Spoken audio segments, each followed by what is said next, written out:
the next topic is the condition window. We're going to open up our bid.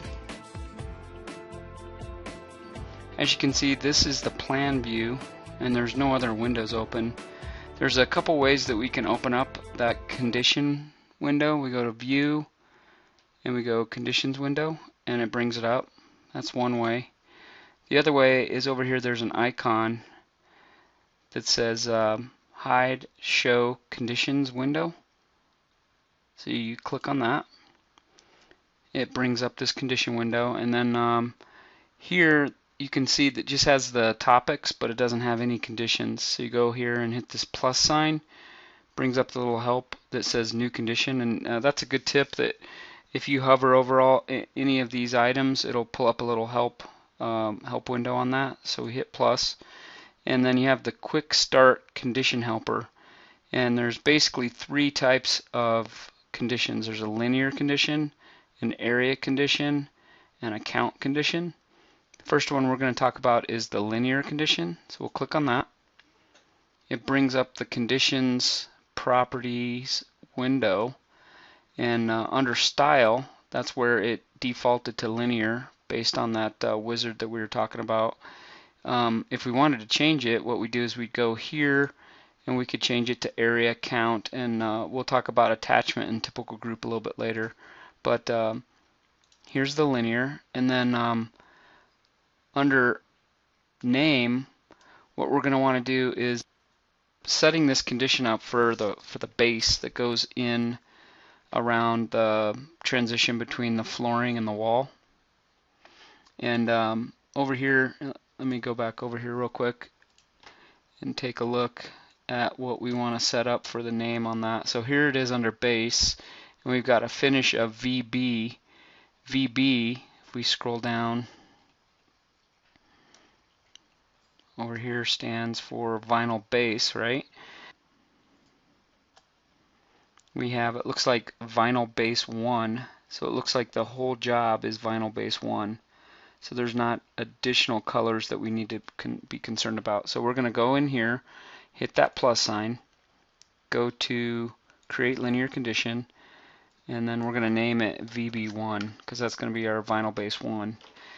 And then after we name it, what we want to do is put in under type.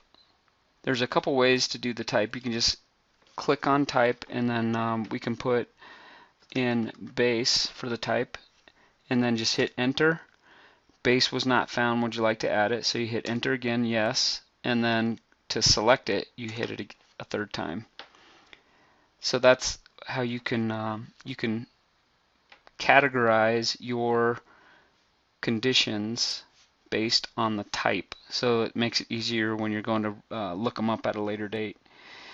The other item is default layer, so or layer I should say, and it's always going to put it on the default layer, but what we want it on is we want this on the flooring layer. So we'll type in flooring here, and same thing, we'll hit the enter 3 times. So there's 1, 2, 3. So that selects and adds the layer. Well, we add and select the flooring layer for that, and then it just automatically numbers what condition it is.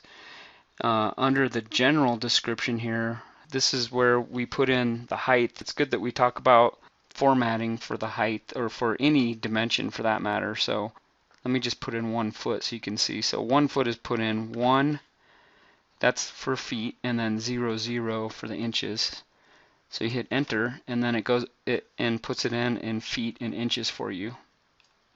So let's say you were going to put in 1 foot 2 inches, it would be 102. Go ahead and hit enter, and it puts in 1 foot 2.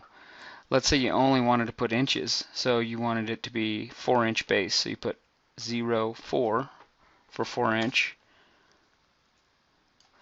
Say it's going to be 6-inch, 0, 6, enter, 6-inch base, 8-inch, 0, 8, etc. So if it's 10 foot 8, which it wouldn't be for base, but 10, 0, 8. So 10 foot 8 inches. So it ends up being pretty pretty straightforward when you're putting in the dimensions. So we're going to put it back at 4-inch base. And then for the thickness, that's really, it's just so it shows up on the takeoff. So we know that the base is going to be pretty negligible to see it. So we'll leave it at 4-inch. And we don't have any slope to be concerned about. Here's the appearance. You can pick the color that you want, or the computer will assign a default. I like to use the transparent until that gets to be kind of hard to see other takeoffs, so I go ahead and stay with the default. But under pattern, you can change it to horizontal or vertical. For the linear takeoff, it doesn't really apply. It'll become more apparent when we're talking about area.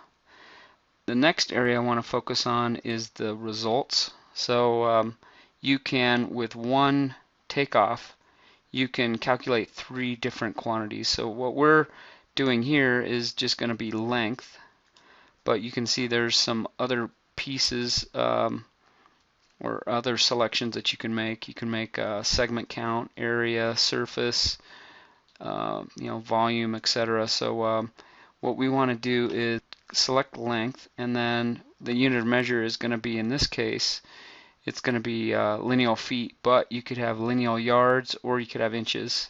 So we're going to stick with lineal feet.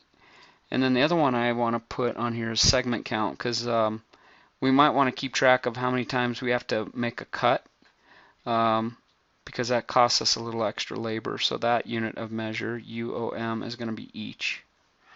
And then notes, if you want to put them, are optional. And we'll talk about the advanced and the labor codes a little bit later, but you click OK, and you've got your first condition set up.